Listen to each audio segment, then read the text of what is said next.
야, 아가씨, 목소리 한번 우렁차네. 군복 벗고 오빠랑 술이나 한잔하는 게 어때? 팔뚝에 용문신이 꿈틀거리는 험상궂은 예비군이 수백 명이 낄낄대는 훈련장 한복판에서 어린 여군 조교를 향해 소리쳤습니다. 그는 자신이 무시했던 군복의 대가가 얼마나 무서운지 상상도 하지 못했습니다. 과연 조폭 예비군과 여군 조교의 사이에서는 어떤 일이 있었을까요? 영상 보시기 전에 구독과 좋아요 한번 눌러주시면 채널 성장에 큰 힘이 됩니다. 무료로 할 수 있는 소중한 응원, 더 좋은 이야기로 보답하겠습니다. 오늘의 사연 모음집 시작하겠습니다.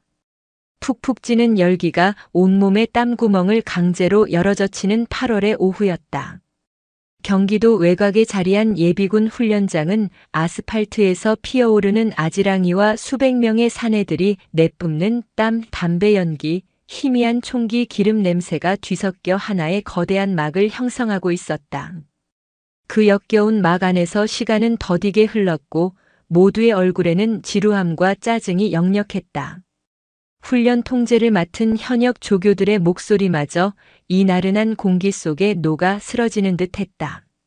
그때 다른 조교들보다 유난히 각 잡힌 자세로 서 있던 한 여군이 목청을 가다듬었다.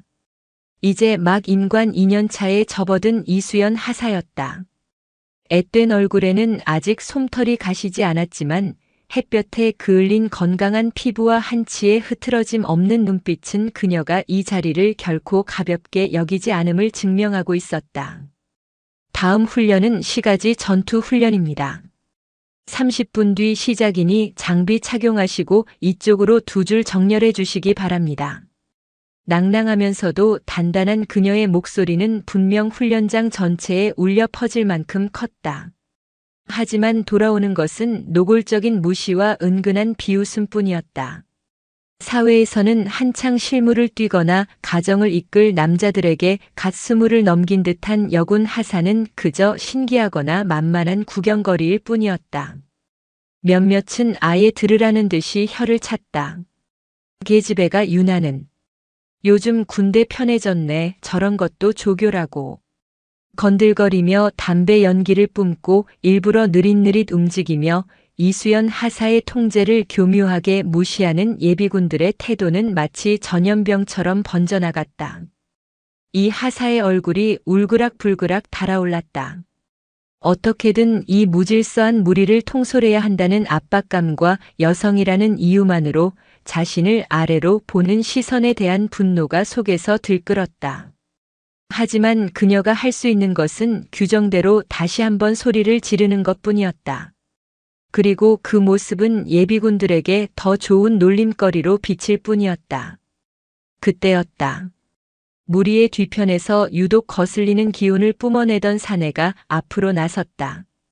다부진 체격에 짧게 깎은 머리, 전투복 소매를 보기 흉하게 걷어올린 팔뚝에는 먹물을 갓 들인 듯 시퍼런 용 문신이 꿈틀거렸다. 이 바닥에서는 이름 꽤나 알려진 신흥 조직의 중간 보스 김철민이었다. 며칠 전 라이벌 조직과의 구역 다툼에서 칼부림 직전까지 가는 패싸움을 벌인 터라 골치가 아팠는데 하필 이런 날 훈련이 잡혀 아침부터 속이 뒤틀려 있었다. 김철민은 이수연 하사의 어설픈 통제와 그의 아랑곳하지 않는 예비군들의 모습을 삐딱하게 지켜보고 있었다. 가뜩이나 짜증이 솟구치는데 어린 계집애가 군복 입고 앞에서 깔짝대는 꼴이 눈에 거슬렸다. 그는 다른 예비군들이 낄낄대는 틈을 타 이 하사의 앞으로 성큼 다가갔다. 어이 아가씨. 껌을 질겅질겅 씹으며 내뱉는 저급한 목소리에 훈련장의 소음이 거짓말처럼 잦아들었다. 모두의 시선이 두 사람에게로 향했다. 이수연 하사는 조금도 물러서지 않고 그의 눈을 마주했다. 여긴 군대다. 군대에서는 계급과 직책으로 호칭한다. 이수연 하사다. 하사? 하하. 웃기고 있네. 예쁜 얼굴에 상처라도 나면 어쩌려고 이런 험한 데 와서 고생이야. 오빠가 보기 안쓰러워서 그래. 훈련 끝나고 오빠랑 시원한 데 가서 술이나 한잔할까? 응. 김철민의 노골적인 희롱의 주변에서 오 하는 야유와 함께 낄낄대는 웃음소리가 터져나왔다. 방관과 동조가 만들어낸 기괴한 분위기 속에서 이수연 하사는 완벽하게 고립되었다. 그녀는 입술을 깨물었다. 눈가가 뜨거워지는 것을 느꼈지만 여기서 눈물을 보이면 저들의 조롱거리가 될 뿐이라는 것을 잘 알고 있었다. 그녀는 최대한 감정을 억누르며 차갑게 말했다. 성희롱으로 문제 삼기 전에 자리로 돌아가 주십시오. 마지막 경고입니다. 경고. 이 오빠가 무서워서 오줌이라도 쌀 줄 알았나 보네. 김철민은 이 하사의 단호한 태도에 오히려 오기가 발동했다.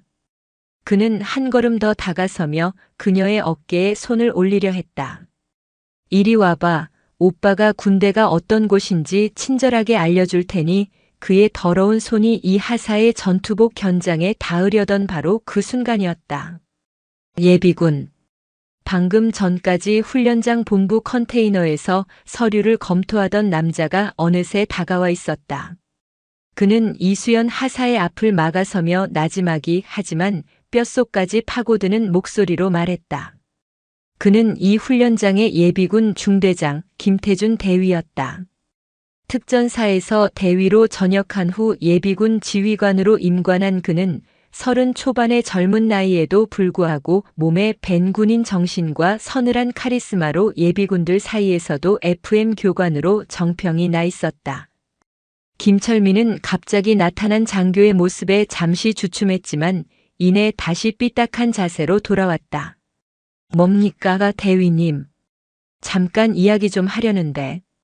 김태준 대위는 김철민의 눈을 똑바로 응시했다. 그의 눈에는 어떠한 감정도 담겨 있지 않았다. 분노도 경멸도 아니었다. 마치 고장난 기계 부품을 바라보는 듯한 무감각하고 서늘한 눈빛. 그는 김철민의 손을 보지 않고 말했다. 그 손 내리기까지 3초 준다. 하나, 둘. 김철민은 자신도 모르게 움찔하며 어깨에 올리려던 손을 내렸다. 김 대위의 목소리에는 거역할 수 없는 압박감이 있었다. 이수연 하사, 이 예비군 소속이랑 이름 확인해서 보고해. 네, 알겠습니다. 이 하사가 긴장된 목소리로 대답했다. 김 대위는 여전히 김철민에게서 눈을 떼지 않은 채 말했다. 예비군, 자네는 지금 3가지를 위반했다.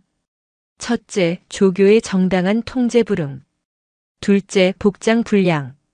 전투복 상의를 그따위로 풀어 헤치고 다니는 건 민간인이나 하는 짓이다.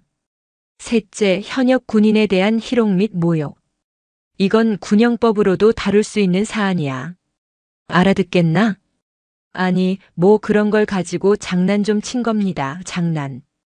김철민이 어색하게 웃으며 둘러댔다. 장난? 김 대위의 입꼬리가 비웃음도 아닌 기묘한 각도로 살짝 올라갔다. 좋다. 그럼 지금부터 나랑도 장난 한번 쳐보자.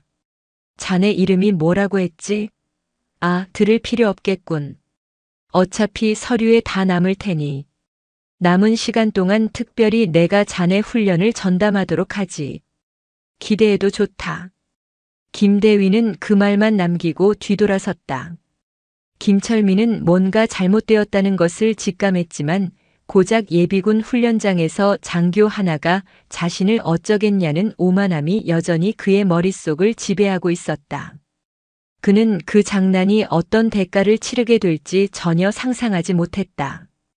김태준 대위가 말한 장난의 실체는 다음 훈련인 화생방 훈련에서 즉각 드러났다. 모든 예비군들이 방독면을 지급받고 착용법 교육을 받을 때 김 대위는 유독 김철민의 곁에 그림자처럼 서 있었다. 다른 예비군들이 어설프게나마 방독면을 착용하고 교관의 지시를 기다릴 때 김 대위는 김철민의 모든 동작을 날카롭게 지켜봤다. 예비군 다시. 머리끈 순서가 틀렸다. 위, 중앙, 아래 순서로 당겨야지. 김철민이 투덜거리며 다시 방독면을 벗었다 쓰자 김 대위의 지적이 또다시 날아왔다. 다시. 앞면 밀착이 제대로 안 됐다. 턱 밑으로 바람이 새면 가스 다 들어가는 거 몰라? 사회에서 가스 마시고 싶어서 환장했나? 아니, 대충 쓰면 되는 거 아닙니까? 김철민이 짜증 섞인 목소리로 항변했다. 대충? 전쟁 나도 대충 싸울 건가? 내 목숨이 달린 문제야. 똑바로 해. 내가 완벽하게 착용할 때까지 다른 예비군들은 계속 기다린다. 내가 여기서 끄는 시간만큼 퇴소 시간도 늦어지는 거고. 그 말에 주변 예비군들의 따가운 시선이 김철민에게로 꽂혔다. 그는 울며 겨자 먹기로 방독면을 벗었다 쓰기를 반복했다. 김대위는 그의 아주 사소한 실수 하나도 놓치지 않고 지적했다. 땀이 비오듯 흘러 전투복을 적셨고 팔은 자기 것이 아닌 것처럼 무거워졌다.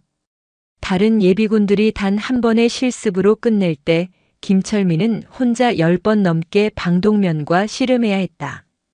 이것은 폭력이나 욕설보다 더 지독한 규정과 원칙에 기반한 합법적인 고문이었다.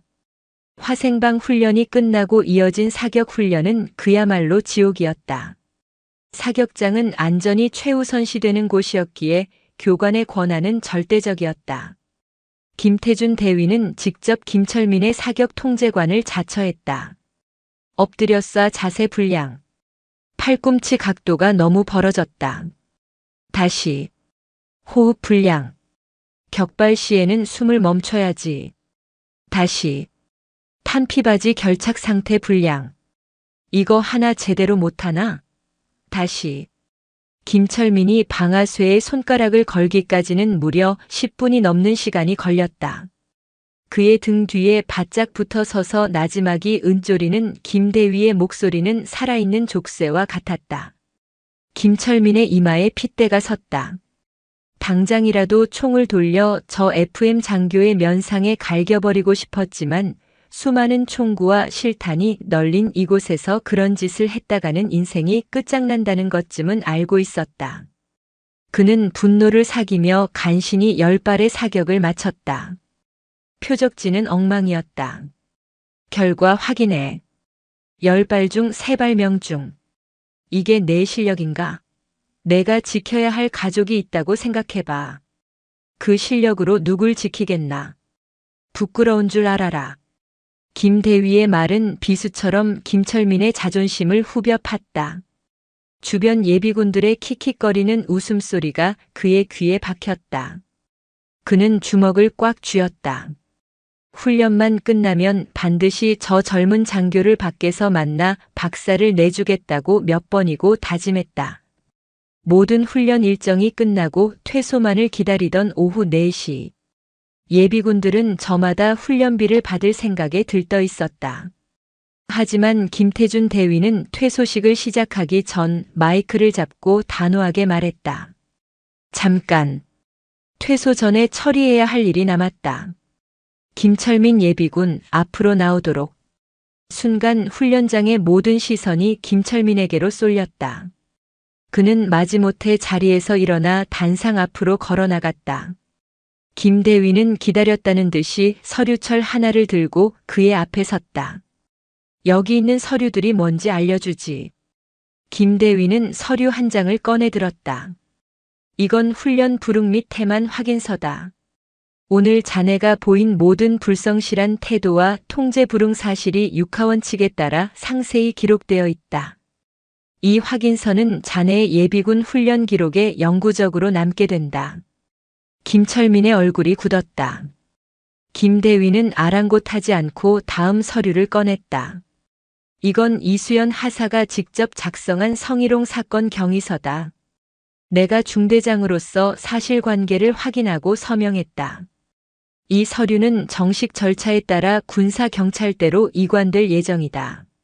민간인 신분이니 관할 경찰서로 넘어갈 수도 있겠지. 성범죄는 친고죄가 폐지돼서 피해자가 원치 않아도 수사가 개시된다는 건 알고 있겠지? 훈련장이 술렁이기 시작했다. 김철민의 얼굴은 이제 하얗게 질려 있었다. 그리고 마지막으로 이게 가장 중요하다. 김대위는 마지막 서류를 김철민의 눈앞에 흔들어 보였다. 이건 강제 퇴소 및 재입소 통지 명령서다. 이상의 사유로 자네의 오늘 훈련은 무효 처리된다. 즉, 퇴소는 하되 훈련을 이수한 것으로 인정되지 않는다는 뜻이다. 자네는 조만간 보충 훈련 소집 통지서를 받게 될 거다. 오늘 했던 이 지겨운 훈련 처음부터 다시 하게 되는 거지. 물론 그때도 내가 아주 반갑게 맞아줄 생각이다. 김태준 대위는 서류들을 다시 파일에 넣으며 차갑게 말했다. 자, 이제 선택해라. 이 서류들에 서명하고 절차대로 진행할 것인가, 아니면 다른 선택을 할 것인가. 이것은 폭력이 아니었다. 쇠 파이프나 칼보다 더 무서운 서류와 절차라는 이름의 합법적인 무기였다. 김철민은 깨달았다. 자신이 밖에서 아무리 주먹을 잘 쓰고 돈이 많아도 이 군대라는 거대한 시스템 안에서는 일개 장교가 휘두르는 펜대 하나의 인생이 망가질 수도 있다는 것을. 성희롱 전과 기록, 그리고 다시 이곳에 끌려와야 한다는 생각은 그에게 공포 그 자체였다. 그는 자신의 오만함이 얼마나 어리석었는지 뼈저리게 느끼고 있었다. 김철민은 완벽하게 궁지에 몰렸다. 그의 등 뒤에서는 수백 명의 예비군들이 웅성거리고 있었다. 조롱과 비웃음, 고소하다는 눈빛이 그의 온몸에 비수처럼 박혔다. 사회에서 쌓아올린 중간 보스로서의 체면과 자존심이 서류 몇 장 앞에서 산산조각 나고 있었다. 그는 입술을 깨물었다. 여기서 무릎을 꿇는다면 앞으로 조직에서 얼굴을 들고 다닐 수 없을 터였다. 하지만 이대로 버티다가는 성범죄자라는 낙인과 함께 끝없는 보충 훈련의 굴레에 빠질 것이 뻔했다. 다른 선택이라는 게 뭡니까? 간신히 쥐어짜낸 목소리는 그 자신도 믿을 수 없을 만큼 비굴하게 떨리고 있었다. 김태준 대위는 그의 반응을 예상했다는 듯 무표정하게 대답했다. 간단하다. 지금 이 자리에서 내가 모욕했던 이수연 하사에게 진심으로 사과해라. 김철민의 눈이 커졌다. 수백 명이 보는 앞에서 자신이 계집애라고 무시했던 어린 여군에게 고개를 숙이라는 말이었다. 그것은 그의 세계에서는 죽음과도 같은 굴욕이었다. 그리고 그냥 사과로 끝나지 않는다. 김 대위는 말을 이었다. 모든 예비군들이 보는 앞에서 자네의 잘못을 인정하고 군의 명예를 실추시킨 것에 대해 사죄한다고 육성으로 외쳐라. 목소리가 작으면 다시 시킬 거다. 그렇게 하면 이 서류들은 어떻게 되는 겁니까? 내가 잠시 보관하지. 김 대위는 서류철을 가볍게 두드렸다. 오늘 자네의 진정성을 보고 이 서류들을 파기할지 아니면 예정대로 처리할지 결정하겠다. 물론 앞으로 남은 예비군 훈련 기간 동안 단 한 번이라도 불성실한 태도를 보이거나 문제를 일으킨다면 그땐 이 서류들이 자네 주소로 바로 발송될 거다. 일종의 집행유예라고 생각하면 되겠군. 그것은 선택지를 주는 척했지만 사실상 외통수였다. 김철민은 이를 갈았다. 하지만 그는 생존 본능이 강한 인간이었다. 살아남기 위해서는 어떤 굴욕이라도 감수해야 한다는 것을 밑바닥 생활을 통해 뼈저리게 체득한 남자였다. 그는 천천히 고개를 돌려 대열 옆에 서 있던 이수연 하사를 바라보았다. 이 하사는 복잡한 표정으로 그를 보고 있었다. 김철민은 심호흡을 한 번 했다. 그리고는 이수연 하사를 향해 걸어갔다. 그의 발걸음은 마치 천근만근의 쇠사슬을 단 것처럼 무거웠다. 그는 이 하사의 몇 걸음 앞에서 멈춰섰다. 그리고는 아무런 망설임 없이 허리를 90도로 깊이 숙였다. 이수연 하사님, 제가 잘못했습니다. 웅성거리던 훈련장이 순간 조용해졌다. 제가 어리고 철이 없어서 군인이신 하사님께 해서는 안 될 말과 행동을 했습니다. 군복 입은 분께 감히 정말 죽을 죄를 지었습니다. 부디 용서해 주십시오. 그의 목소리는 진심으로 떨리고 있었다. 그것은 물론 김태준 대위가 만들어 놓은 상황에 대한 공포 때문이었지만 그 순간만큼은 진심 어린 죄책감이 담겨 있었다. 이수연 하사는 이 상황이 믿기지 않는다는 듯 잠시 그를 내려다보다가 당황하며 말했다. 고개 드십시오. 괜찮습니다. 아닙니다. 제가 진심으로 사과드립니다. 김철민은 고개를 들지 않았다. 그리고는 몸을 돌려 수백 명의 예비군들을 향해 다시 한번 큰 소리로 외쳤다. 그리고 여기 계신 모든 예비군 동료분들 앞에서 약속하겠습니다. 저는 오늘 저의 오만하고 불손한 태도로 대한민국의 군과 현역 군인의 명예를 실추시켰습니다. 앞으로 남은 훈련 기간 동안 모범적인 태도로 임할 것을 맹세합니다. 죄송합니다. 그의 외침은 훈련장 전체에 쩌렁쩌렁하게 울려 퍼졌다. 잠시 정적이 흘렀고 이내 누군가 먼저 박수를 치기 시작했다. 박수 소리는 점차 커져 훈련장을 가득 메웠다. 김철민은 천천히 허리를 폈다. 그의 얼굴은 굴욕감과 안도감, 그리고 정체 모를 복잡한 감정으로 벌겋게 상기되어 있었다. 김태준 대위는 그 모습을 말없이 지켜보다가 다시 마이크를 잡았다. 김철민 예비군 자리로. 이상으로 오늘 훈련과 관련한 모든 절차를 마친다. 전체 퇴소. 그렇게 길고 길었던 하루의 훈련이 끝났다. 김철민은 그 누구와도 눈을 마주치지 않고 조용히 위병소를 빠져나갔다. 그의 손에는 훈련비가 든 봉투가 들려 있었지만 그 무게는 그 어느 때보다도 무겁게 느껴졌다. 그는 오늘 폭력보다 더 무서운 것은 합법적인 시스템의 힘이라는 것을 배웠다. 그리고 김태준 대위는 자신의 사무실 책상 서랍 깊숙한 곳에 김철민의 이름이 적힌 서류철을 조용히 넣어두었다. 언제든 꺼내 쓸 수 있는 아주 효과적인 목줄이었다. 김철민은 위병소를 빠져나와 자신의 검은색 외제차에 올라탔다. 그는 시동을 걸지 못한 채 한참을 운전대에 이마를 대고 있었다. 온몸의 근육이 사소한 경련을 일으켰고 등줄기를 타고 흐른 식은땀이 시트를 축축하게 적셨다. 수백 명의 눈앞에서 허리를 숙이고 목청껏 사죄를 외치던 순간이 뇌리에 박혀 지워지지 않았다. 굴욕감에 속이 뒤틀렸지만 그보다 더 지독한 것은 정체 모를 공포였다. 칼이나 주먹이 주는 원초적인 공포와는 질이 달랐다.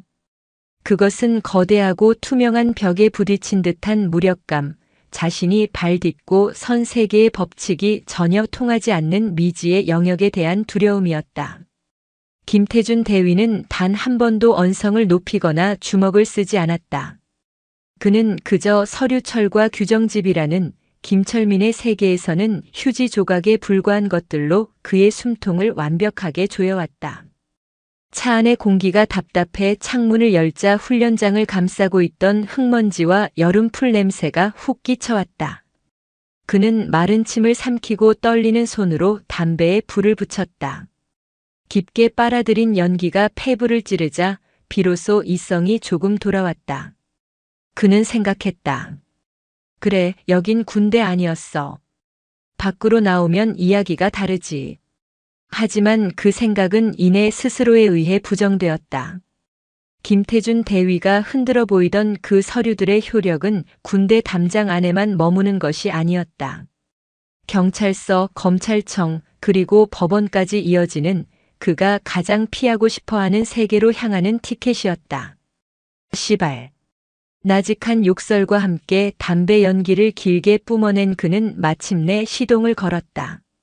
조직의 아지트로 사용하는 유흥주점의 지하 사무실에 도착했을 때 그의 직속 부하 대여섯 명이 굳은 얼굴로 그를 기다리고 있었다. 그들의 눈빛에는 평소와 같은 절대적인 충성심 대신 미묘한 동정과 호기심이 뒤섞여 있었다. 벌써 소문이 퍼진 것이 분명했다. 예비군 훈련장에서 중간 보스인 김철민이 일개 장교에게 개처럼 털리고 공개적으로 사과까지 했다는 조직의 위계 질서에선 상상조차 할 수 없는 이야기. 형님 오셨습니까? 한 놈이 조심스럽게 인사를 건넸지만 김철민은 대꾸 없이 사무실 안으로 성큼성큼 걸어 들어갔다. 그는 재떨이가 놓인 테이블을 보자마자 그대로 발로 걷어찼다. 와장창. 요란한 소음과 함께 유리 잿더리가 박살나고 담배꽁초들이 사방으로 흩어졌다. 부하들의 어깨가 움찔했다. 분위기 왜 이래? 누가 초상이라도 치렀냐? 김철민이 살기 어린 눈으로 부하들을 훑었다. 그의 시선이 닿는 곳마다 부하들은 황급히 고개를 숙였다. 그는 자신의 권위가 아직 살아있음을 확인하고 싶었다. 가장 가까이 서 있던 막내의 멱살을 거칠게 움켜쥐었다. 너 내가 오늘 왜 기분이 족같은지 아냐? 모르겠습니다, 형님. 오늘 내가 겪은 일 내놈들 주둥이에서 단 한 글자라도 새어나오면 그땐 이 바닥 뜨는 줄 알아. 아니, 뜨기 전에 내가 내놈 이빨부터 다 뽑아서 저수지에 던져버릴 거다. 알았어? 네, 명심하겠습니다, 형님. 김철민은 막내를 거칠게 내팽개치고 소파에 깊숙이 몸을 묻었다. 그는 잠시 눈을 감고 생각에 잠겼다. 이대로 굴욕을 삼키고 넘어갈 수는 없었다. 복수해야 했다. 하지만 상대는 군복을 입은 장교. 정면으로 부딪히는 것은 계란으로 바위치기라는 것을 오늘 뼈저리게 깨달았다. 그렇다면 방법은 하나뿐이었다. 그는 가장 신이 많은 오른팔 최 실장을 손짓으로 불렀다. 최 실장, 사람 좀 붙여. 누구 말입니까? 오늘 나한테 개쪽 준 그 대위 새끼. 이름은 김태준. 그 새끼 뒷조사 좀 해봐. 뭘 처먹고 어딜 싸돌아다니는지, 여자는 있는지, 돈 문제는 깨끗한지. 먼지 한 톨까지 샅샅이 털어봐. 털어서 안 나오면 만들어서라도 가져와. 꼬투리 잡을 거 뭐 하나 없겠어? 군복 벗기면 그 새끼도 별거 없는 민간인이야. 그때 가서 오늘 당한 거 10배로 갚아줄 테니까. 김철민의 눈이 다시 독사처럼 번뜩였다. 그는 자신이 가장 잘하는 방식, 즉 약점을 파고들어 상대를 진흙탕으로 끌어내리는 방식으로 반격을 준비하기 시작했다. 그는 아직 몰랐다. 자신이 건드린 상대가 평범한 FM 장교가 아니라는 것을. 그리고 그 반격이 자신의 목에 더 단단한 족쇄를 채우게 될 것이라는 사실을. 모든 예비군이 퇴소하고 난 뒤에 훈련장은 거짓말처럼 고요했다. 석양이 길게 늘어진 연병장을 바라보며 김태준 대위는 자신의 사무실 컨테이너에서 뜨거운 믹스커피를 마시고 있었다. 그는 오늘 있었던 일을 복기했다. 김철민의 도발, 이수연 하사의 굳은 표정, 그리고 자신의 대응. 모든 것은 규정과 절차에 따라 이루어졌다. 사사로운 감정은 개입되지 않았다. 하지만 그는 알고 있었다. 김철민 같은 부류의 인간은 법이나 규율보다 주먹과 자존심을 더 중요하게 생각한다는 것을. 오늘의 일은 결코 이걸로 끝나지 않을 터였다. 똑똑. 들어와. 문을 열고 들어온 사람은 이수연 하사였다. 그녀는 조금 전에 긴장감이 가시지 않은 얼굴로 부동자세를 취했다. 중대장님, 드릴 말씀이 있습니다. 앉아, 이 하사. 할 말은 나도 있으니. 김대위는 의자를 권했다. 이 하사가 조심스럽게 자리에 앉자 그는 서류철 하나를 꺼내 책상 위에 올려놓았다. 김철민의 이름이 적힌 바로 그 서류철이었다. 오늘 일 많이 놀랐나? 아닙니다. 중대장님 덕분에 무사히 넘어갔습니다. 정말 감사드립니다. 감사 인사받자고 한 일이 아니야. 김대위는 커피를 한 모금 마신 뒤 말을 이었다. 이 하사, 군인이 가장 강할 때가 언제인 줄 아나? 총을 잘 쏘거나 체력이 좋을 때가 아니야. 바로 규정과 원칙, 즉 시스템을 내 편으로 만들었을 때다. 오늘 내가 한 건 별거 없어. 그냥 규정대로 했을 뿐이야. 통제 불응 시 경고하고 불이행 시 확인서를 받고 모욕 행위에 대해서는 절차에 따라 보고하는 것. 나는 내게 주어진 권한을 정확히 사용했을 뿐이고 그 예비군은 자신의 행동에 대한 책임을 시스템 앞에서 졌을 뿐이지. 그는 서류철을 손가락으로 툭툭 쳤다. 이게 총보다 강한 무기다. 앞으로 군 생활하면서 오늘 같은 일 또 겪게 될 거다. 그때마다 감정적으로 대응하거나 위축되지 마. 대신 규정집을 펼쳐. 내가 기댈 수 있는 가장 단단한 방패이자 상대를 겨눌 수 있는 가장 날카로운 창은 바로 거기에 있어. 내 말 무슨 뜻인지 알겠나? 네, 알겠습니다. 명심하겠습니다. 이수연 하사의 눈빛이 이전과는 다르게 빛나고 있었다. 막연한 두려움이 있던 자리에 명확한 깨달음과 자신감이 차오르고 있었다. 김대위는 만족스러운 듯 고개를 끄덕였다. 좋아. 그리고 이건 별개의 문제인데. 김대위는 컴퓨터를 켜고 김철민의 예비군 관리 카드를 화면에 띄웠다. 그의 사회 직업란에는 자영업이라고 간단하게 적혀 있었지만 주소지와 과거 병역 기록 등을 유심히 살펴보던 김대위의 미간이 살짝 찌푸려졌다. 오늘 일은 이걸로 끝난 게 아닐 수도 있어. 대비는 해둬야지. 그는 수화기를 들고 어딘가로 전화를 걸었다. 그의 대학 동기이자 지금은 지방경찰청 광역수사대에서 근무하는 친구였다. 나 김태준이다. 잘 지내나? 다름이 아니고 뭐 수사 의뢰나 그런 건 아니고 그냥 개인적으로 궁금한 게 있어서. 오늘 우리 부대에서 훈련받은 예비군 중에 김철민이라는 사람이 있는데 혹시 그쪽에서 관리하는 명단에 있나 해서. 그래, 문신 있고 인상 험하고. 한번 알아봐 줄 수 있겠나? 아니, 별일 아니야. 그냥 오늘 좀 유별난 사람이 있어서. 그래, 고맙다. 나중에 밥 한번 먹자. 전화를 끄는 김대위는 창밖의 어둠을 응시했다. 그는 싸움을 걸지 않았다. 다만 상대가 어떤 사람인지 파악하고 만일의 사태에 대비해 자신의 방어선을 점검하고 있을 뿐이었다. 그것이 그가 특전사 시절 수많은 작전을 성공으로 이끌었던 생존 방식이었다. 그날 밤 이수연 하사는 자신의 숙소 침대에 누워 잠을 이루지 못했다. 천장에 매달린 형광등 불빛을 멍하니 바라보며 오늘 낮에 있었던 일들을 천천히 되짚었다. 김철민의 더러운 농담과 희롱이 귓가에 맴돌 때면 온몸의 피가 차갑게 식는 것 같았다. 그때 느꼈던 수치심과 무력감, 그리고 수백 명의 방관 속에서 철저히 혼자가 되었던 그 순간의 절망감.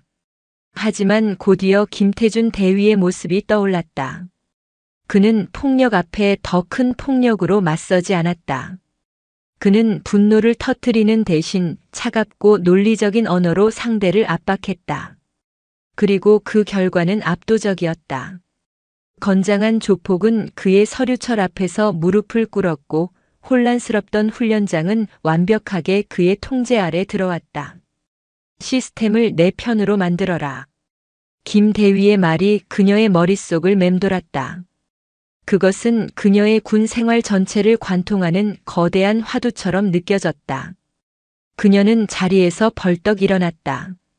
그리고는 자신의 관물대로 다가가 깊숙한 곳에 넣어두었던 두꺼운 책 한 권을 꺼냈다. 먼지가 뽀얗게 쌓인 군형법 및 복무규정 해설집이었다. 임관 초기에 의무적으로 교육받고는 한 번도 펼쳐보지 않았던 책이었다. 그녀는 책상에 앉아 스탠드 불빛 아래서 책을 펼쳤다. 빽빽하게 들어찬 법률 용어와 규정들은 여전히 딱딱하고 지루했다. 하지만 오늘 이후 그 글자들은 그녀에게 전혀 다른 의미로 다가왔다. 이것은 더 이상 잠을 오게 하는 수면제가 아니었다. 그것은 김태준 대위가 말한 무기의 사용 설명서였다. 제60조, 제8조, 예비군법 제15조. 그녀는 한 줄 한 줄 규정들을 눈으로 좇으며 그것이 오늘 김 대위의 입을 통해 어떻게 현실적인 힘을 발휘했는지 대입해 보았다. 글자들이 살아 움직이며 거대한 무기고를 이루는 듯한 착각마저 들었다. 그녀는 깨달았다. 자신이 입고 있는 이 군복의 진짜 무게와 힘은 그저 체력과 사격술에만 있는 것이 아니라는 것을. 이 시스템을 이해하고 그것을 올바르게 사용할 수 있을 때 비로소 진정한 군인으로 거듭날 수 있다는 것은. 밤이 깊어가는 줄도 모르고 그녀는 책에 몰두했다. 누군가는 그녀의 이런 모습을 보고 고지식하거나 유난스럽다고 할지도 몰랐다. 하지만 이수연 하사는 더 이상 다른 사람의 시선을 두려워하지 않기로 했다. 그녀는 오늘 자신을 지킬 수 있는 가장 강력한 무기를 손에 넣었다. 그리고 언젠가는 자신 또한 김태준 대위처럼 그 힘으로 부당함에 맞서 다른 누군가를 지켜줄 수 있는 사람이 되겠다고 어둠 속에서 조용히 맹세했다. 그날의 굴욕은 상처로 남는 대신 그녀를 더 단단하게 만드는 담금질이 되었다. 김철민의 지시를 받은 최 실장의 움직임은 신속했다. 그는 조직 내에서도 머리 회전이 빠르고 일 처리가 깔끔하기로 정평이 난 인물이었다. 하지만 그가 마주한 김태준 대위라는 타겟은 그가 지금까지 상대해왔던 채무자나 라이벌 조직원과는 완전히 다른 종류의 인간이었다. 이틀이 채 지나지 않아 최 실장은 잔뜩 굳은 얼굴로 김철민에게 중간 보고를 해야만 했다. 형님, 쉽지가 않습니다. 지하 사무실의 공기는 담배 연기와 위스키 냄새로 탁했다. 김철민은 언짢은 기색을 숨기지 않고 되물었다. 뭐가? 사람 하나 터는 게 그렇게 어렵냐? 그게 일단 미행부터가 불가능합니다. 그 김태준이라는 대위, 퇴근하면 바로 영내 독신자 숙소로 들어갑니다. 부대 밖으로 나오지를 않습니다. 주말에도 부대 체력 단련장에서 운동하는 게 전부라고 합니다. 군부대는 민간인이 함부로 접근할 수 없는 철옹성이었다. 담장 밖에서 죽치고 기다려봤자 나오는 것은 휴가나 외박을 나온 사병들 뿐, 간부인 김태준의 동선은 완벽하게 부대 안에서만 이루어지고 있었다. 생활이 너무 깨끗합니다. 최 실장은 준비해온 서류를 넘기며 말을 이었다. 알아본 바로는 여자 문제 없습니다. 술은 부대 내에서 다른 간부들과 가끔 하는 게 전부고 유흥업소 같은 곳은 아예 출입 기록이 없습니다. 재산 문제도 마찬가지입니다.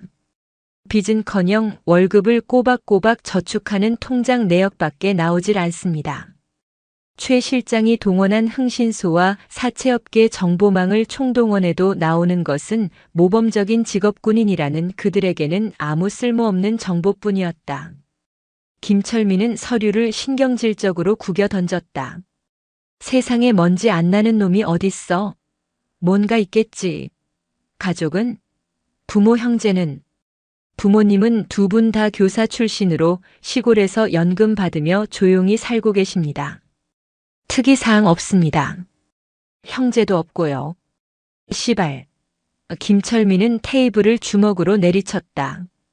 그의 주특기인 약점 잡아서 흔들기가 전혀 먹히지 않는 상대였다. 마치 단단한 강철로 된 구 같았다. 흠집 하나 낼 틈이 보이지 않았다. 그의 조바심은 분노로, 분노는 다시 조바심으로 변하며 속을 태웠다. 그는 자신의 방식이 통하지 않는다는 사실에 무력감을 느꼈고 그 무력감은 그날 훈련장에서 느꼈던 굴욕을 더욱 생생하게 상기시켰다. 방법을 바꿔. 김철민이 낮은 목소리로 말했다. 직접 건드릴 수 없다면 주변을 건드려서라도 기어나오게 만들어야지. 그날 그 계집에 이수연 하사인가 뭔가 하는 년. 걔는 부대 밖에 살 거 아냐? 걔부터 한번 털어봐. 밤길 조심하라고 넌지시 알려주기만 해도 그 대위 새끼 귀에 들어가지 않겠어? 최 실장의 얼굴에 순간 난처한 기색이 스쳤다. 현역 군인, 그것도 여군을 건드리는 것은 차원이 다른 문제였다. 일이 잘못되면 조직 전체가 군을 적으로 돌리게 될 수도 있었다. 하지만 김철민의 눈은 이미 이성을 잃고 광기로 번들거리고 있었다. 그는 이미 이 싸움에서 물러설 수 없는 지경에 이르렀다. 바로 그 시각 김태준 대위는 자신의 사무실에서 한 통의 전화를 받고 있었다. 광역수사대에서 근무하는 친구 박진석 경위였다. 태준이냐? 너 저번에 물어봤던 김철민이라는 놈, 그거 보통 깡패가 아니다. 수화기 너머로 들려오는 박경위의 목소리는 평소보다 훨씬 낮고 진지했다. 신흥 조직인데 요즘 서울 서남부 일대 불법 사채랑 도박 사이트로 엄청나게 세력 불리는 놈들이야. 그 김철민이 거기 행동대장급 중간 보스고 전과도 화려해. 폭행, 협박, 갈취는 기본이고 몇 년 전에는 집단 패싸움 주도하다가 특수폭행으로 징역 살다 나왔어. 지금도 다른 폭행건으로 집행유예 기간 중일 거다. 집행유예라고? 김대위의 눈이 날카롭게 빛났다. 그래서 지금 우리도 예의주시하고 있는 놈이야. 집행유예 기간에 작은 시비라도 한 번 더 붙으면 얄짤없이 콩밥 먹어야 하거든. 근데 그놈이 예비군 훈련장에서 너한테 시비를 걸었다고. 간이 배 밖으로 나왔네. 시비 정도가 아니었지. 우리 부대 하사한테 성희롱 발언까지 했어. 뭐? 이 미친 새끼가. 박경희는 잠시 말을 잃었다. 야, 태준아. 너 절대 그놈이랑 부대 밖에서 엮이지 마라. 잃을 거 없는 놈이라 무슨 짓을 할지 몰라. 보복하려고 들 게 뻔해. 일단 내가 너희 부대 관할서 형사팀에 언질은 해놓을게. 혹시 무슨 일 생기면 바로 신고해. 아니, 그럴 필요까진 없다. 김대위는 의외로 차분했다. 오히려 잘 됐어. 정보 고맙다, 진서가. 이걸로 충분해. 전화를 끊은 김대위는 의자에 깊숙이 몸을 기댔다. 집행유예. 그 단어가 그의 머릿속을 맴돌았다. 그것은 김철민의 목에 걸린 보이지 않는 법의 사슬이었다. 김철민은 자신이 사냥꾼이라고 생각하며 김대위의 뒤를 캐고 있었지만 사실 그는 이미 거대한 사냥터 안에 들어온 사냥감에 불과했다. 그리고 김태준 대위는 이제 그 사냥감의 목줄을 당길 가장 효과적인 방법을 손에 쥐게 된 것이었다. 그는 컴퓨터를 켜고 워드 프로그램을 열었다. 그리고는 망설임 없이 타자를 치기 시작했다. 제목은 부대 출입 인원에 의한 현역 군인 위험 및 보복 암시 행위에 대한 보고. 그는 오늘 있었던 일과 김철민의 신원, 그리고 그가 보복을 가할 가능성이 있다는 사실을 육하원 측에 따라 건조하고 명확하게 기록했다. 보고서의 수신처는 부대 지휘계통 및 군사경찰대였다. 이것은 고소나 고발이 아니었다. 그저 군 내부 규정에 따른 지극히 합법적이고 당연한 보고 절차였다. 하지만 이 보고서 한 장이 불러올 나비 효과는 김철민이 상상하는 것 이상으로 거대할 터였다. 이수연 하사는 그날 이후 눈에 띄게 달라졌다. 그녀는 더 이상 어리숙한 신임 하사가 아니었다. 쉬는 시간이면 그녀는 자신의 책상에 앉아 낡은 규정집을 탐독했다. 동기들이 드라마나 연예인 이야기를 할 때 그녀는 복무 규정과 군형법 조항을 머릿속에 새겼다. 변화는 작은 곳에서부터 나타났다. 어느 날 오후 병사 몇 명이 창고 정리 작업을 하다가 그늘에 모여 잡담을 하며 농땡이를 피우고 있었다.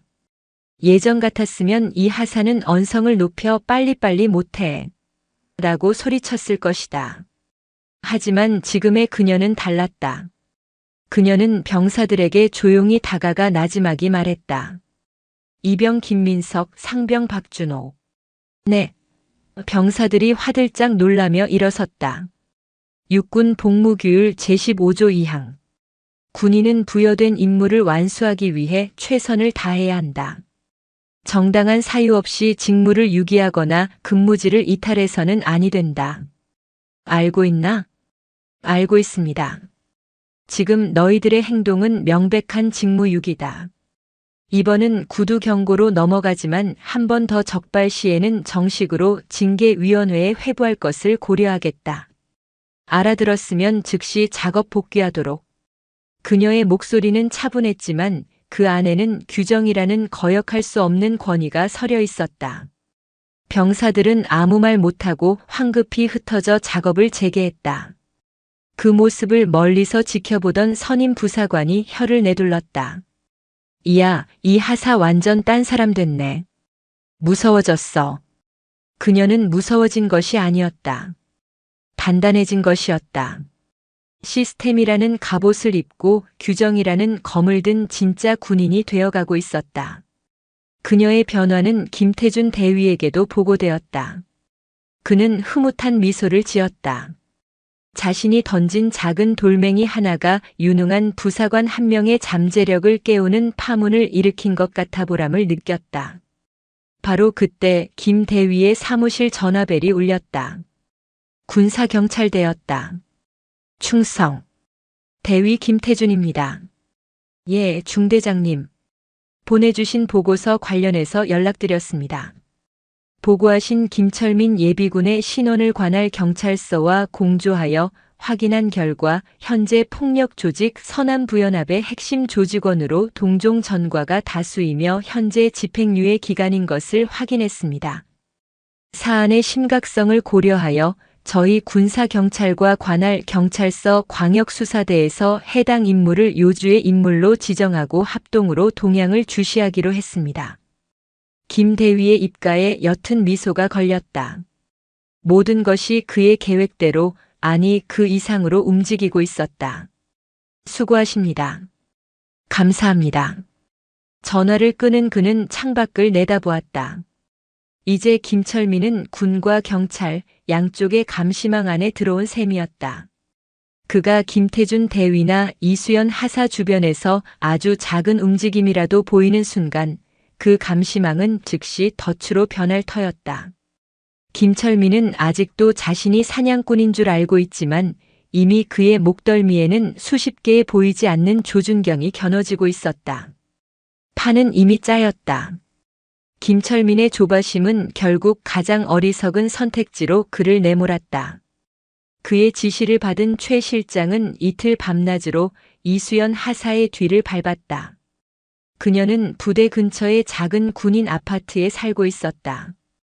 퇴근 후에는 곧장 집으로 향했고 주말에는 가끔 시내 서점에 들르거나 근처 공원에서 조깅을 하는 것이 전부였다.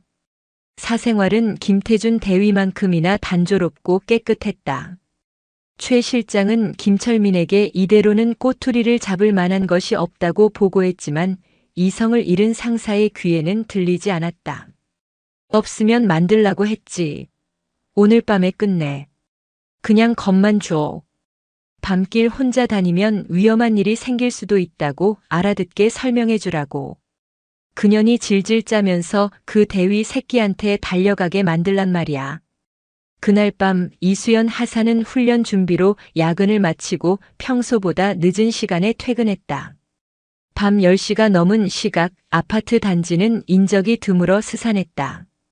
그녀는 주차장에 차를 세우고 피곤한 몸을 이끌어 공동 현관으로 향했다. 바로 그때였다. 주차장 기둥 뒤 어둠 속에서 그림자 2개가 나타나 그녀의 앞을 막아섰다. 최 실장과 조직원 한 명이었다. 이수연 하사님 맞으시죠? 최 실장은 비릿한 미소를 머금고 물었다. 이수연 하사는 순간 온몸에 피가 얼어붙는 것을 느꼈다. 훈련장에서 김철민 옆에 서 있던 자들이었다. 그녀는 본능적으로 뒷걸음질 쳤지만 다른 조직원이 어느새 그녀의 퇴로를 막고 서 있었다. 심장이 미친 듯이 뛰기 시작했다. 하지만 그녀는 소리를 지르거나 허둥대지 않았다. 지난 며칠간 규정집을 파고들며 다졌던 마음과 김태준 대위의 조언이 공포 속에서도 그녀의 이성을 붙들었다. 그녀는 침착하게 상대를 응시하며 동시에 주차장의 CCTV 위치와 그들의 인상착에 그리고 뒤편에 세워진 낯선 검은색 세단의 번호판을 필사적으로 머릿속에 새겼다. 누구시죠? 용건이 뭡니까? 아, 놀라실 거 없습니다. 저희 형님이 하사님께 안부 전해드리라고 해서요. 최 실장은 한 걸음 다가서며 목소리를 낮췄다. 우리 김철민 형님 아시죠? 그분이 요즘 심기가 아주 불편하십니다. 괜히 엮여서 피곤한 일 만들지 마시고 그 잘난 대위님한테도 전해주세요. 군복 벗으면 다 똑같은 사람인데 너무 나대지 말라고.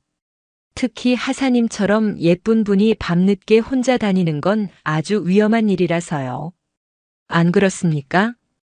그것은 명백한 협박이었다. 이수연 하사는 주먹을 꽉 쥐었다.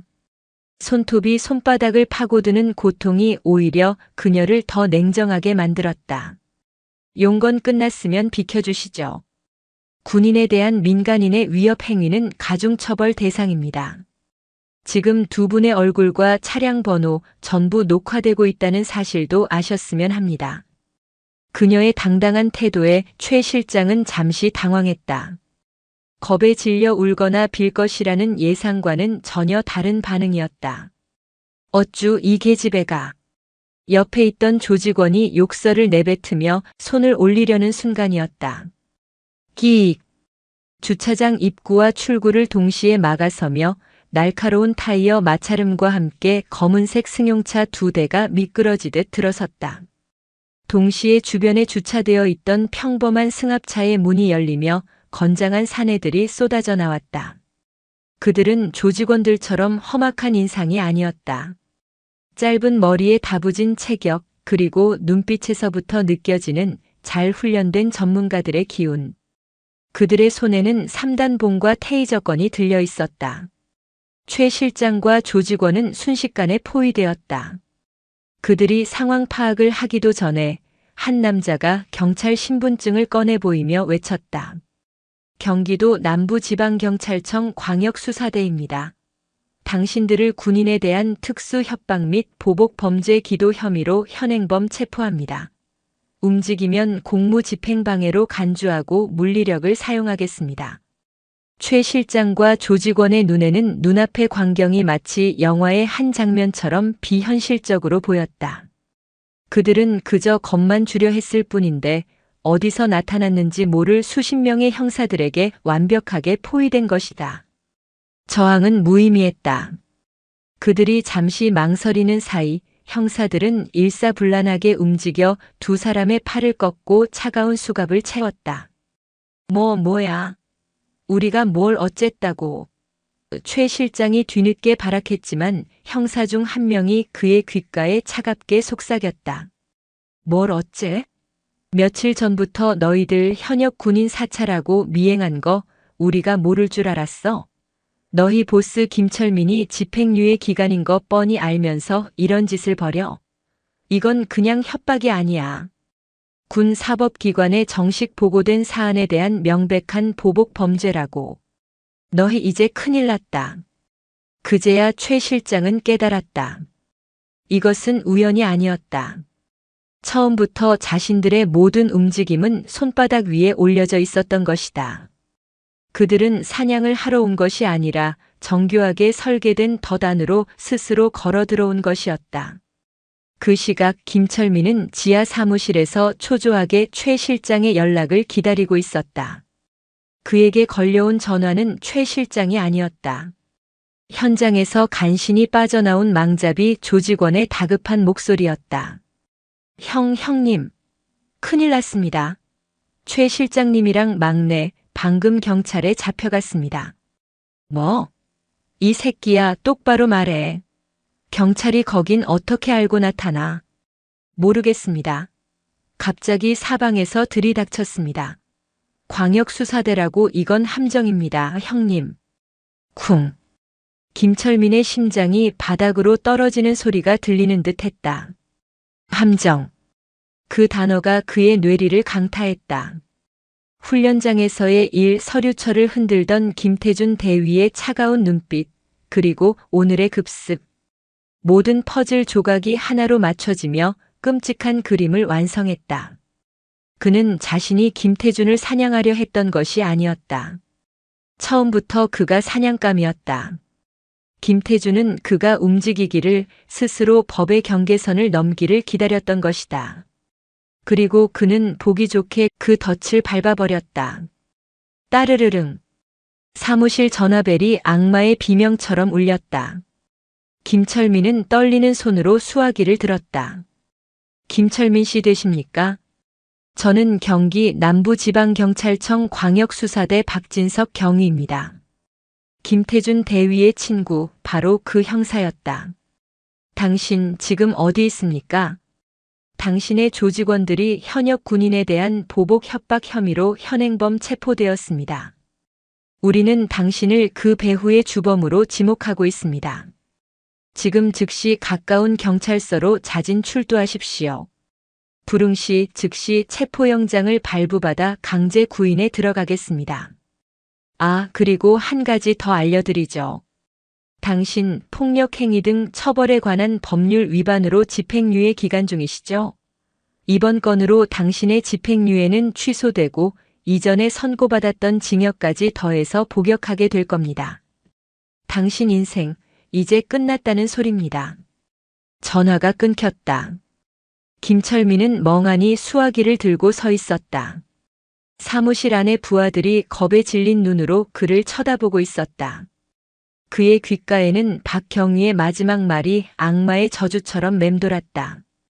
당신 인생 이제 끝났다는 소리입니다. 그는 자신이 상대한 것이 일개 대위 한 명이 아니라 군과 경찰이라는 거대하고 무자비한 국가 시스템 그 자체였음을 비로소 깨달았다. 다음 날 아침 김태준 대위의 책상 위로 군사경찰대에서 보낸 공식 팩스 한 장이 도착했다. 김철민 예비군 관련 사건 처리 결과 보고. 내용은 간결했다.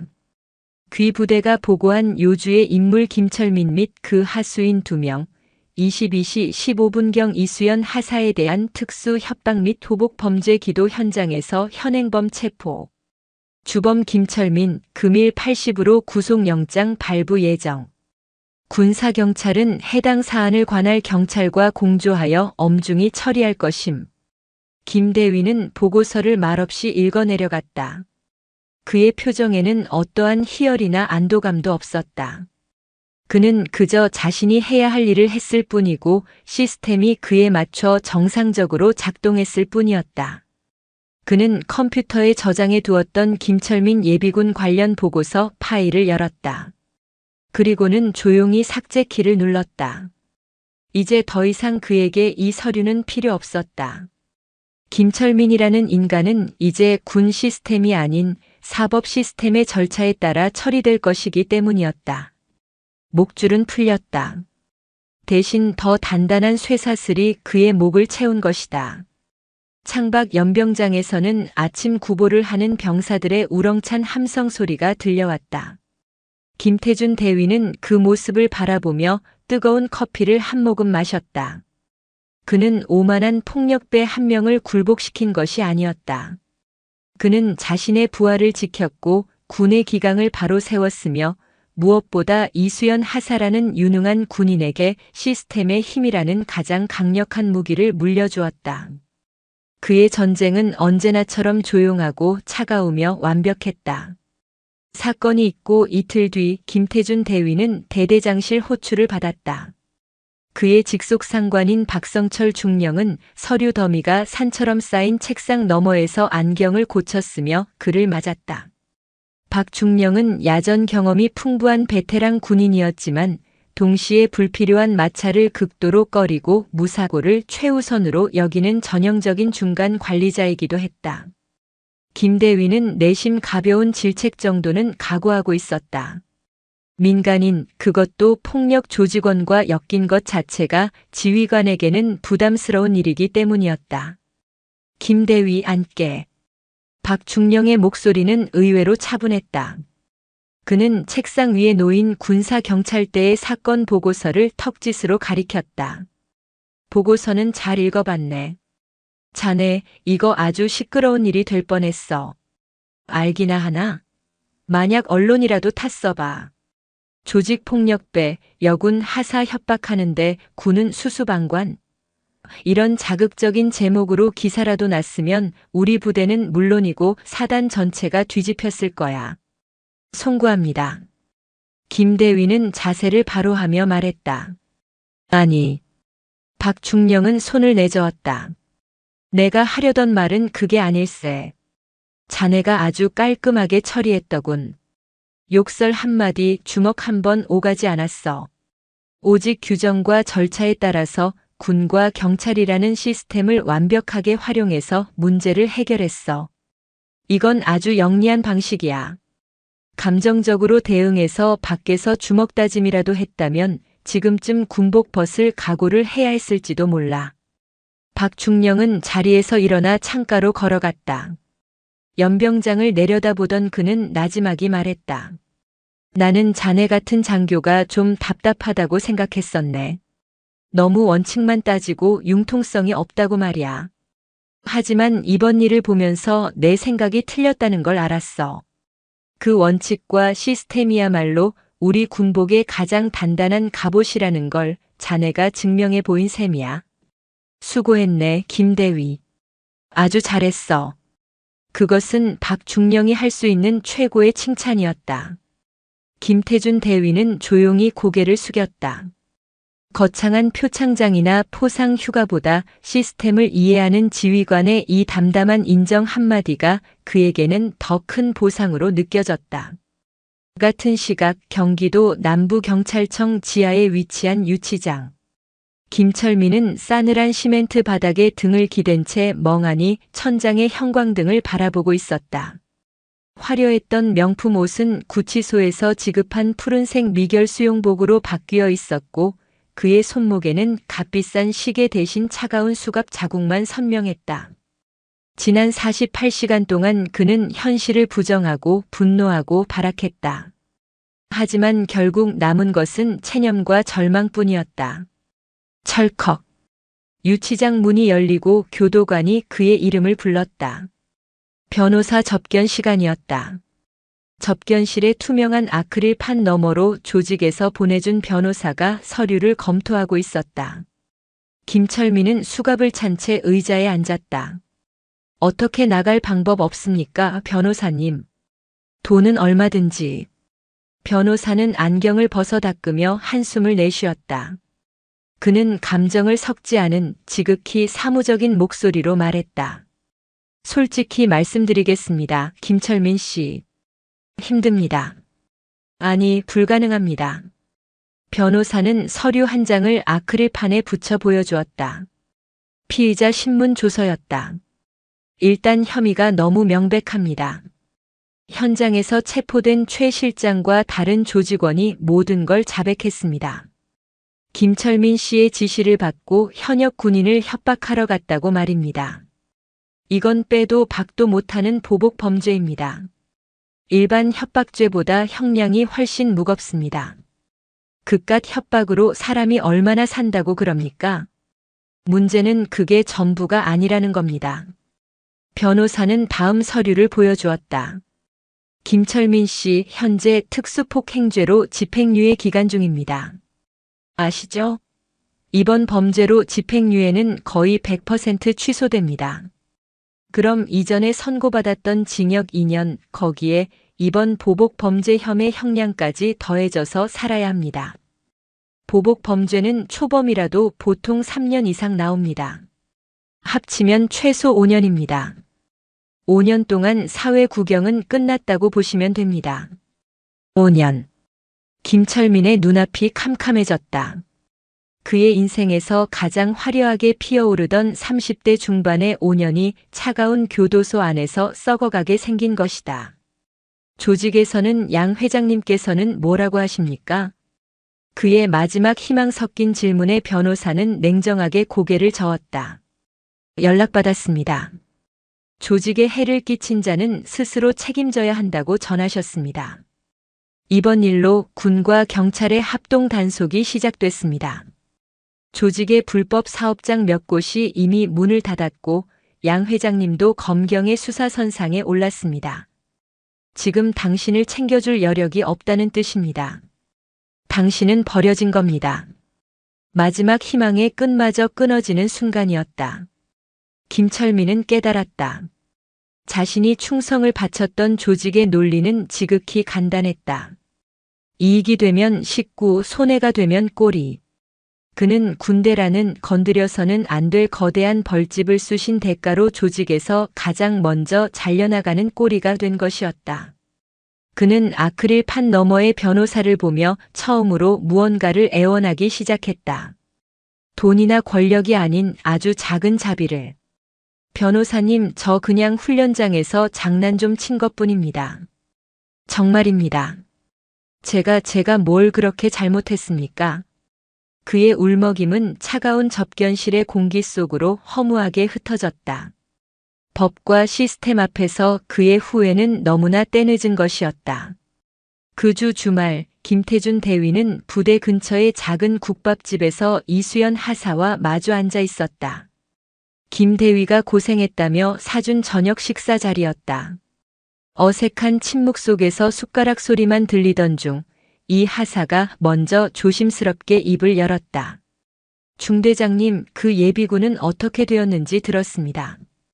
그래. 김 대위는 깍두기를 씹으며 무심하게 대답했다. 법대로 되겠지. 제가 너무 과민하게 반응해서 일이 이렇게 커진 것은 아닐까 그런 생각이 들었습니다. 그냥 참고 넘어갔으면 아무 일 없었을지도 모르는데. 그녀의 목소리에는 미세한 죄책감이 섞여 있었다. 김태준 대위는 숟가락을 내려놓고 그녀를 똑바로 쳐다보았다. 이 하사 착각하지 마. 일이 커진 건 자네 때문이 아니야. 법과 규칙을 무시하고 자신의 힘을 과신한 그 사람의 오만함 때문이지. 자네는 피해자고 군인으로서 마땅히 보호받아야 할 의무를 다했을 뿐이야. 그리고 자네가 보인 침착한 대응 덕분에 더 큰 불상사 없이 모든 증거를 확보하고 상대를 완벽하게 제압할 수 있었던 거고. 그는 물컵을 들어 입을 헹군 뒤 말을 이었다. 이번 일로 자네가 배워야 할 건 죄책감이 아니야. 확신이지.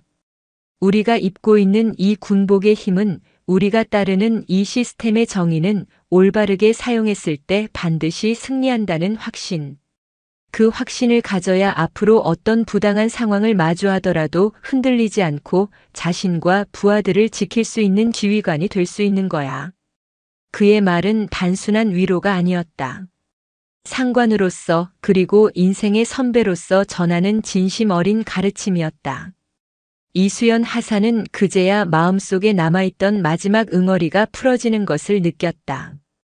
그녀는 김 대위를 향해 환하게 웃어 보였다.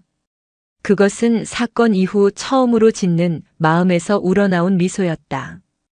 감사합니다, 중대장님. 이제 정말 알 것 같습니다. 제가 앞으로 무엇을 위해 그리고 어떻게 싸워야 하는지를요. 식사를 마치고 부대로 복귀하는 길, 가을의 초입을 알리는 서늘한 밤바람이 두 사람의 뺨을 스쳤다. 이수연 하사의 발걸음은 더 이상 흔들리지 않았다. 그녀의 눈은 저 멀리 부대의 불빛을 향해, 자신이 나아갈 길을 향해 단단하게 고정되어 있었다. 그리고 그 옆에서 묵묵히 걷고 있는 김태준 대위는 잘 벼려진 한 자루의 검처럼 성장한 부하의 모습에서 대한민국 군의 희망을 보고 있었다. 한 명의 오만한 폭력배는 시스템의 심판 아래 몰락했지만 그가 남긴 상처와 혼돈 속에서 한 명의 진정한 군인은 그렇게 단련되고 있었다.